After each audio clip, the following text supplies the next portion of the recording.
is your business and mentoring hub and programs tailored for a previous version of yourself? And that version of yourself, do you see that in others today?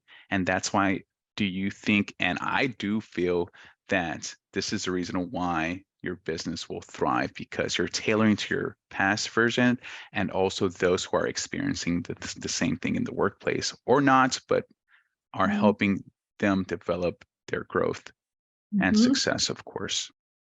Emanuel, I realized it's shaped for the target audience, which is underrepresented and discrimination in the workplace.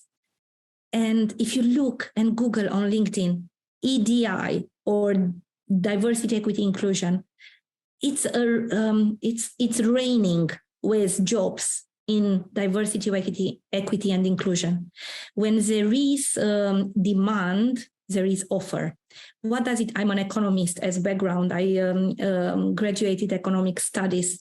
So what does this mean, demand and offer?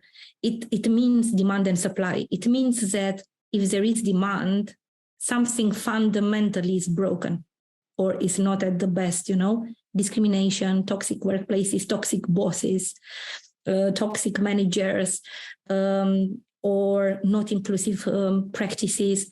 So I realized also the big reshuffle is because people realize fancy titles or a big salary is not enough or is not actually fulfilling, and life is too short to settle for so less.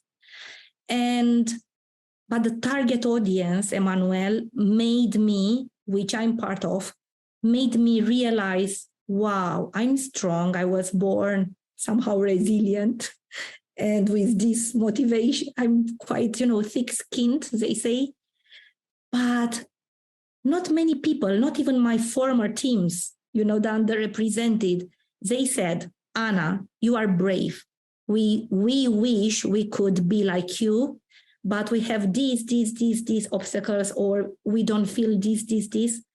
And I realized, wow, okay, actually, I can help people. And it was not the old version. It was the new version of me, recognizing the fire in the belly and the need for underrepresented to have someone like me, a mentor, disruptive enough, that goes in the workplaces and brings a positive, a motivational interviewing technique, credible as a woman, as a, someone who has done 2 decades in male-dominated jobs, to be a mentor and to show what mentors are, not in the company's mentors, non-biased mentors.